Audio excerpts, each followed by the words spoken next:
Hi guys, how's it going today? It's been a while, but I'm in the mood to read for you. I have The Chalk Man by C.J. Tudor. We're going to continue where we left off, so if you're behind, be sure to go watch the last video.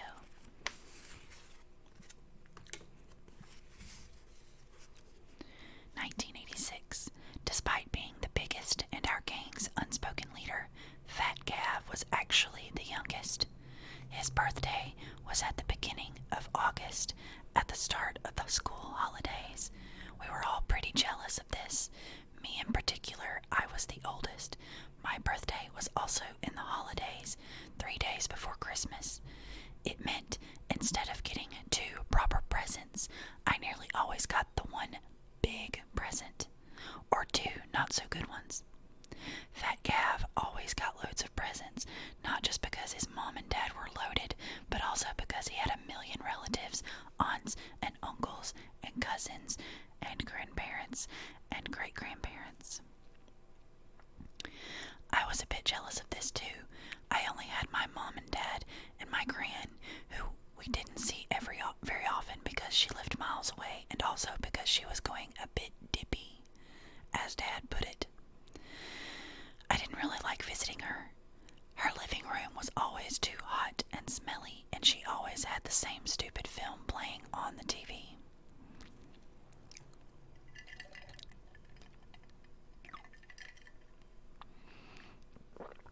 Wasn't Julie Andrews beautiful? She would sigh, misty-eyed, and we all would have to nod and say yes, and eat soft digestives out of this rusty old biscuit tin that had dancing reindeer all around the side. Fat Gav's mom and dad threw a big party for him every year. This year they were having a barbecue. There was going to be a magician and even a disco afterward. My mom rolled her eyes when she saw the invitation. I knew she didn't really like Fat Gav's mom and dad. I heard her once tell Dad that they were often contagious. When I got older, I realized she'd actually said ostentatious, but for years I thought she meant that they had harbored some strange disease. "A disco, Jeff," she said to my dad in an odd tone of voice. I couldn't decide if it was good or bad. "What do you think of that?" Dad moved over from where he was doing the washing up and glanced at the invite. "Sounds like fun," he said. "You can't come, Dad," I said. "This is a kid's party. You're not invited." "Actually, we are," Mom said, and pointed to the invitation. "Mom's and Dad's welcome. Bring a sausage." I looked at it again and frowned. Mom's and Dad's at a kid's party. I don't think this was a good idea. Not a good idea at all. "So what are you getting Fat Gav for his birthday?" Hobo asked. We were sitting in the park on the climbing frame, swinging our legs and sucking on cola ice pops. Murphy, Hobo's old black Labrador, lay on the ground between us, dozing in the shade. This was around the end of July, almost 2 months after the terrible day at the fair and a week before Fat Gav's birthday.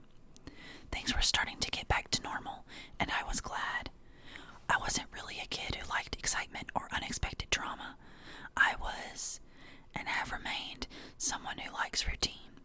Even at 12, my sock drawer was always neatly arranged, and my books and tapes were stored in alphabetical order. Perhaps it was because everything else in our house was kind of chaotic. It wasn't fully built, for a start. Again, this was typical of the difference between my mom and dad and other parents I knew.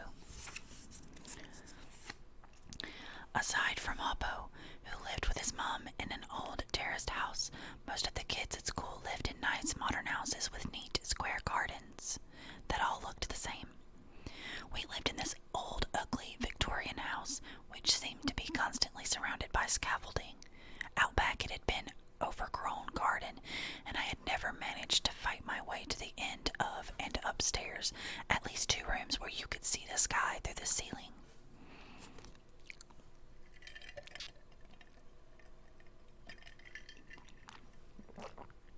That's my coffee I made.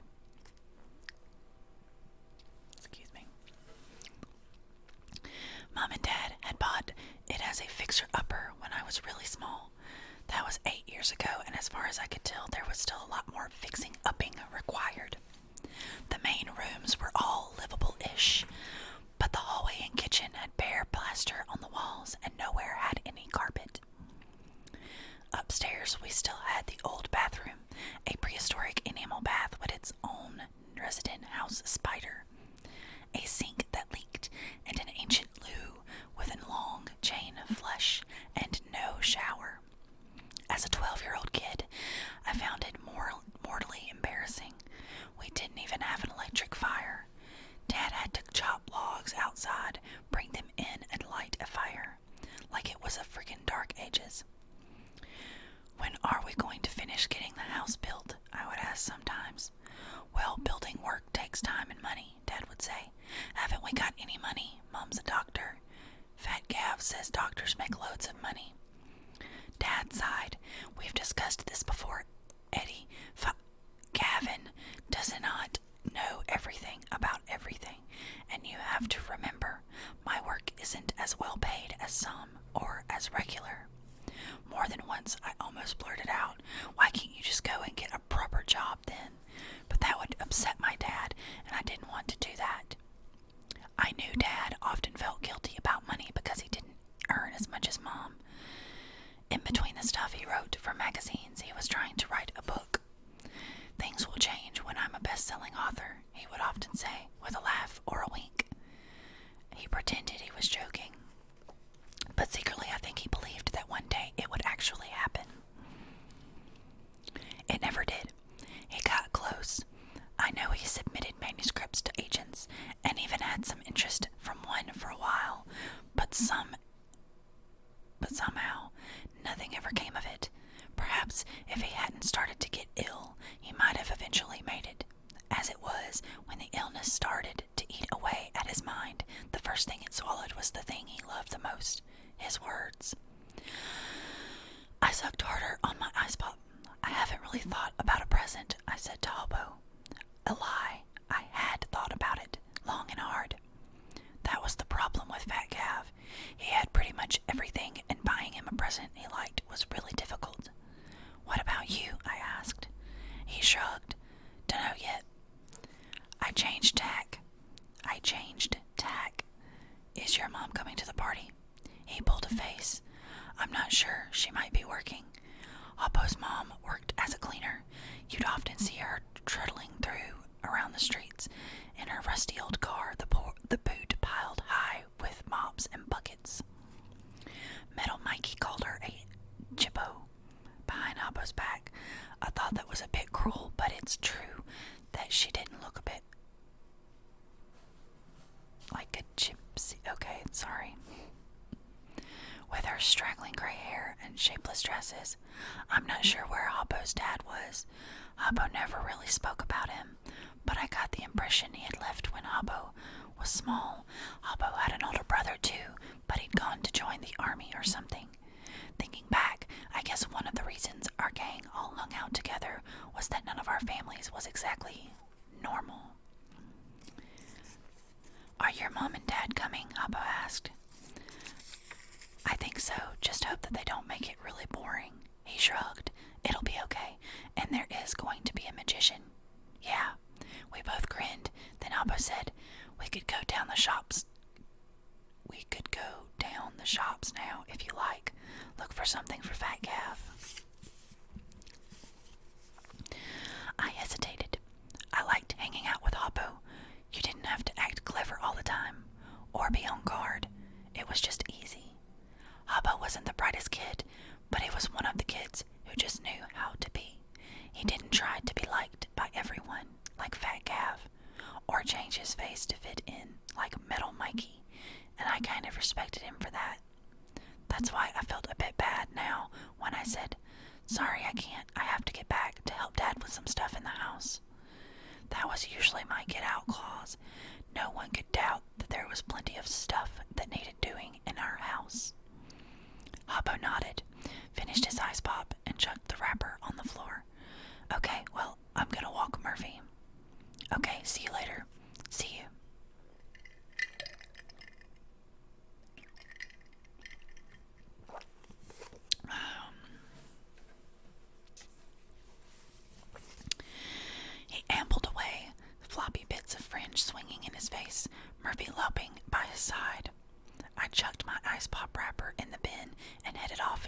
opposite direction toward home. And then, when I was sure I was out of sight, I made a U-turn and started walking back into town. I didn't like lying to Hoppo, but there are some things you can't share, even with your best friend.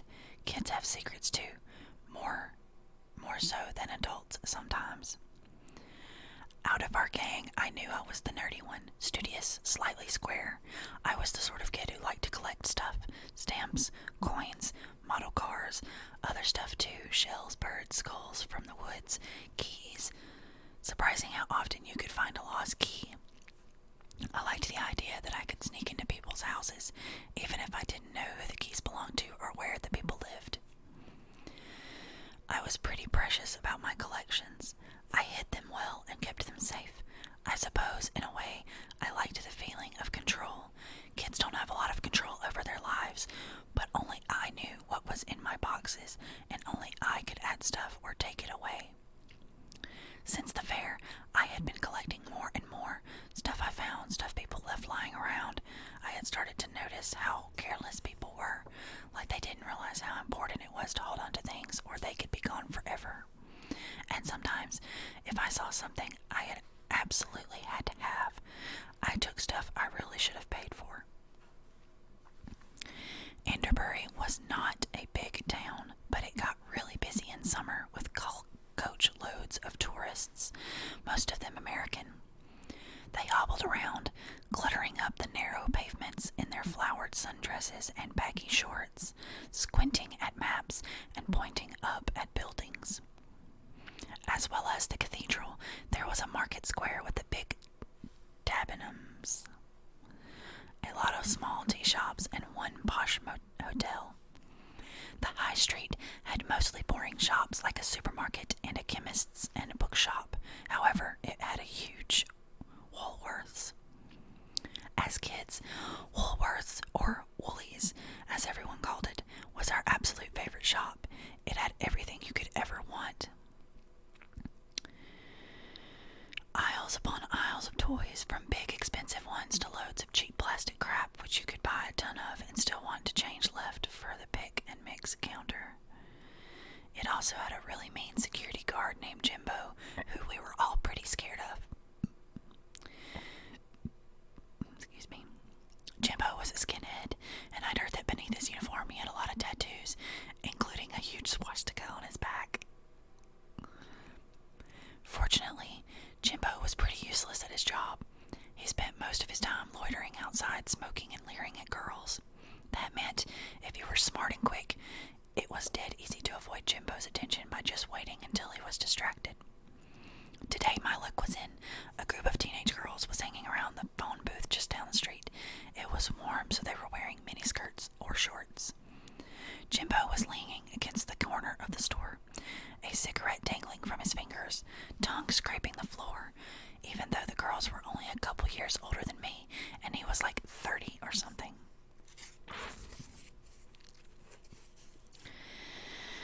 I scooted across the road and waltzed straight through the entrance. The store spread out in front of me, rows of sweets and the pick and mix counter to my left. To my right, tapes and records. Straight ahead, the toy aisle. I felt a flutter of anticipation, but I couldn't savor it or linger. One of the staff might notice. I walked purposefully toward the toys, scanning the rows and assessing my options. Too expensive, too big, too cheap, too lame. Then I saw it, a magic 8-ball. Stephen Kimmel had one. He'd brought it into school one day, and I remember thinking it was ace. I was also pretty sure that Fat Gav didn't have one. That alone made it special, as did the fact that it was the last one on the shelf.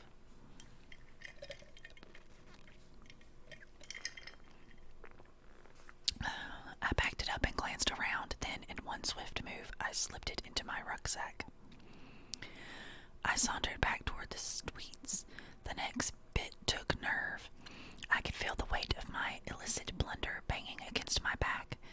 I grabbed a pick and mix bag and forced myself to take my time, choosing a selection of fizzy cola bottles, white mice, and flying saucers. Then I walked up to the till. A fat woman with a huge, very curly perm weighed the sweets and smiled at me.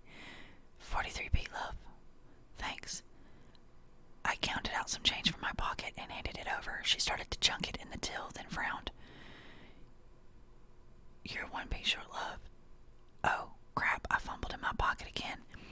I didn't have anything else. I'd better put something back, I said, cheeks burning, hands sweating, in the back of my bag feeling heavier than ever. Perm Lady looked at me for a moment, and then she leaned forward and gave me a wink. Her eyelids were all crinkly, like crinkled up paper. Don't worry, love. Pretend I counted wrong. I grabbed the bag of sweets. Thank you. Go on, get out of here. I didn't need telling twice. I scurried back out onto the sunshine, past Jimbo, who was only just finishing his cigarette and barely gave me a second glance. I walked quickly down the street, faster and faster, the exhilaration and excitement and sense of achievement growing until I broke into a run and sprinted almost all the way back home, an insane grin plastered over my face. I'd done it, and not for the first time. I like to think I wasn't a bad kid in any other way.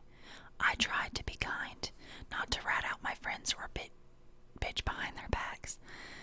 I even tried to listen to my mom and dad, and, in defense, I never took money.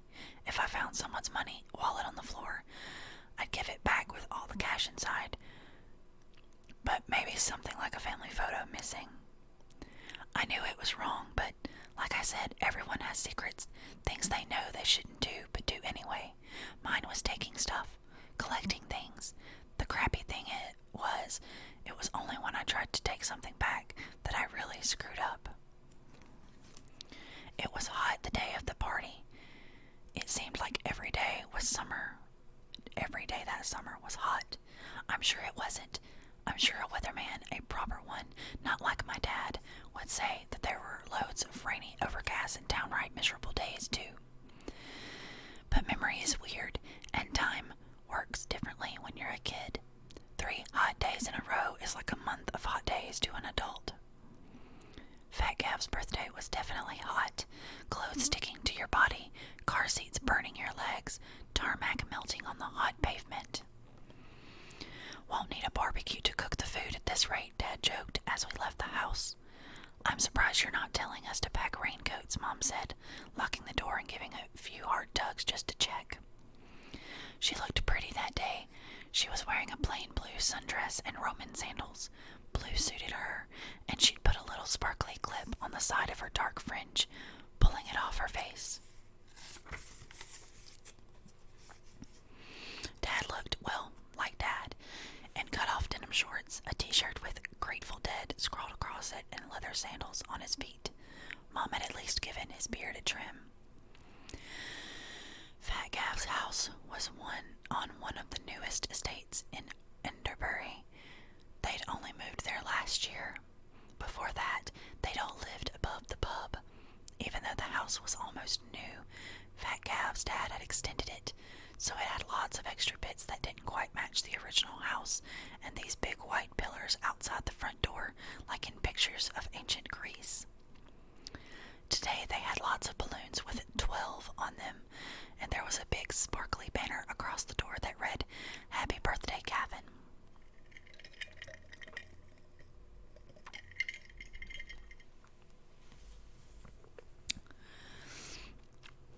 Before Mom could make a comment, snort, or even ring the bell, the door swung open and Fat Gav stood there, resplendent in Hawaiian shorts, a neon green t-shirt, and a pirate's hat.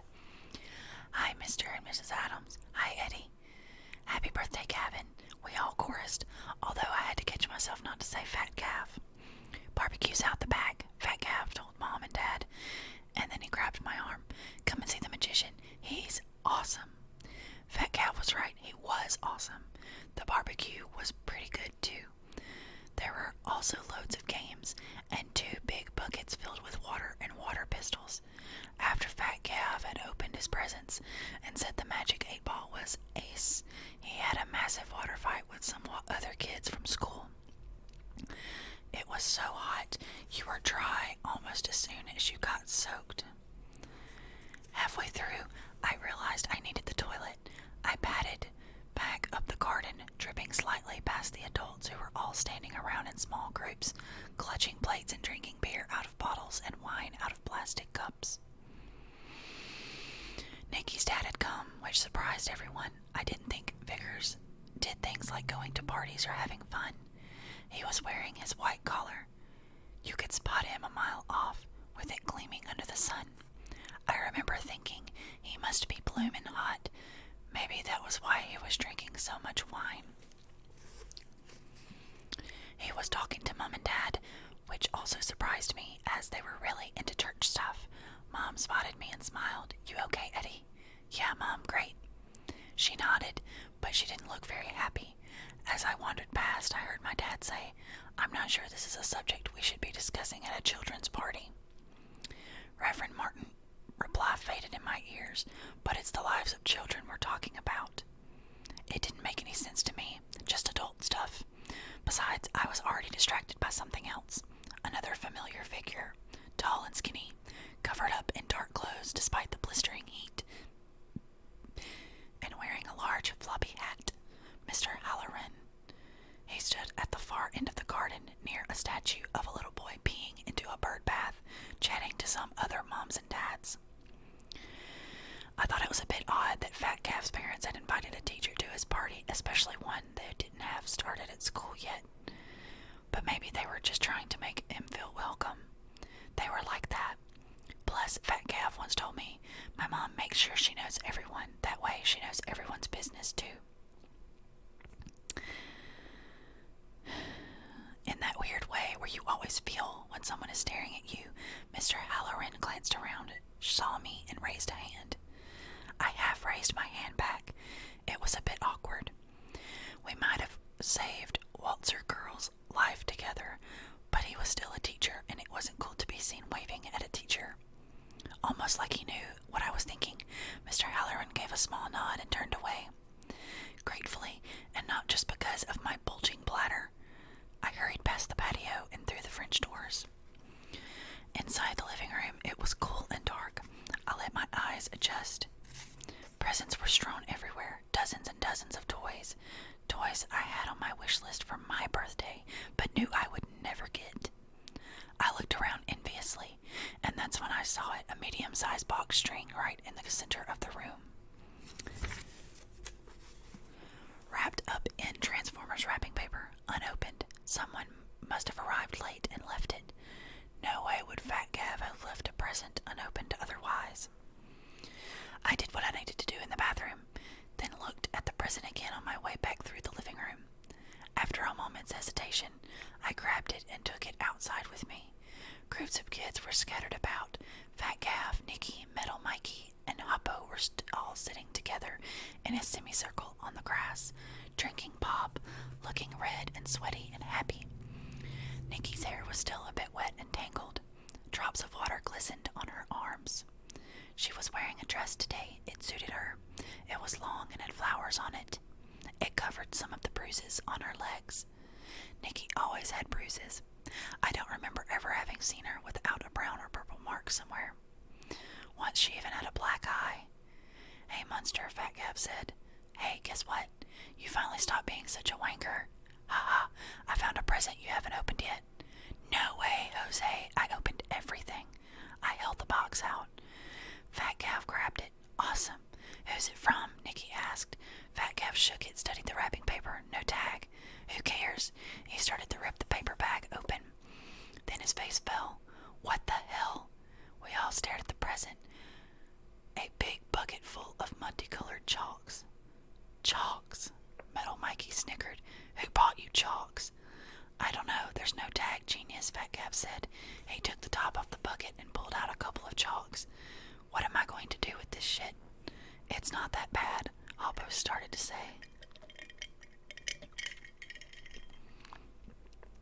It's a pile of stinking buckaroo, my man. I thought that was a bit harsh. After all, someone had still gone to the trouble of buying the present and wrapping it and stuff. But Fat Calf was kind of hyped on Sun and Sugar by this point. We all were. He threw the chalks down in disgust. Forget it, let's get some more water pistols. We all started to get up. I let the others go first, then quickly crouched down, picked up a piece of chalk, and slipped it into my pocket. I barely straightened when I heard a crash and a scream. I spun around. I'm not sure what I expected to see. Perhaps someone had dropped something or fallen over. What I saw took a while to sink in. Reverend Martin lay on his back, scattered mess of cups, plates, broken sauce bottles, and relishes. He was clutching his nose and making an odd moaning noise. A tall, disheveled figure in shorts and a torn t-shirt loomed over him, one fist raised. My dad. Holy crap, my dad just laid out Reverend Martin. I stood, paralyzed by shock, as he said in a harsh, guttural voice, "If you ever speak to my wife again, I swear out." But what he swore was lost on as Fat Gav's dad pulled him away. Someone helped Reverend Martin to his feet. He was red-faced and his nose was bleeding. His white collar had spots of blood on it. He pointed at my mom and dad, "And God will be thy judge." He started to lunge again, but Fat Gav's dad had him in a firm grip. "Just leave it, Jeff." I caught a flash of yellow and realized Nikki had run past me and up to Reverend Martin. She shook his arm. "Come on, Dad, let's go home." He shrugged her off so roughly I saw her stumble a little. Then he took out a tissue, dabbed his nose, and said to Fat Gav's mom, "Thank you for inviting me," and walked stiffly back inside the house. Nikki glanced back towards the garden. I like to think that her green eyes met mine, that some current of understanding flowed between us. But actually, I think she was just looking to see who had noticed the commotion. Everyone, of course, before she turned and followed him. For a moment, it seemed like everything stopped. Movement, conversation. Then Fat Gav's dad clapped his hands together and said in a big, hearty voice, "So who's for more of my giant sausages?" I don't think anyone really was, but people nodded and smiled, and Fat Gav's mom turned the music up just a touch. Someone thumped me on the back. I jumped. It was Metal Mikey. "Whoa, I can't believe your dad just punched a vicar." Neither could I. I felt my face flush red fire red. I looked at Fat Gav. "I'm really sorry." He grinned. "You cannot be serious. That was ace. This is the best birthday party ever." "Eddie," my mom walked over. She gave an odd, strained smile. "Your dad and I are going to head home now." "Okay, you can stay if you want to." I did want to, but I also didn't want the other kids looking at me like I was some kind of freak, and Metal Mikey going on and on about it, so I said sulkily, "No, it's okay, even though it wasn't. I'll come too." "Okay," she nodded. I had never heard my parents apologize until that day. You don't. As a kid, you're always the one saying sorry, but that afternoon they both said sorry lots of times to Fat Gav's mom and dad. Fat Gav's mom and dad were nice and all that, and told them not to worry, but I can tell they were a bit pissed off. Still, Fat Gav's mom gave me a goodie bag and cake with some Hubba Bubba and other sweets in it. As soon as the front door closed behind us, I turned to my dad. "What happened, Dad? Why did you hit him? What did he say to Mom?" Dad wrapped an arm around my shoulder. "Later, Eddie." I wanted to argue, to shout at him. After all, it was my friend's party that had just been ruined, but I didn't. Because when it came down to it, I loved my mom and dad, and something in their faces told me that this was not the time. So I let Dad hug me, and Mom took my other arm, and we all walked down the street together. And when Mom said, "Fancy getting some chips for tea?" I forced a grin and said, "Yeah, ace." Dad never did tell me, but I found out eventually, after the police came around to arrest him for attempted murder. Wow, okay. Well, that's it for that chapter. We're getting into it a little bit more. It's a slow book for me. I'm not loving it as much as I hoped, but I'm thinking it's going to kick in soon, so yeah. I hope you guys are enjoying it, and let me know in the comments. And I do have a couple of videos I need to edit that have just been sitting in my folders for a while, so I apologize, but you know, I have a new job and things are crazy right now, so yeah. Hope you guys have a good day. I'll see you soon.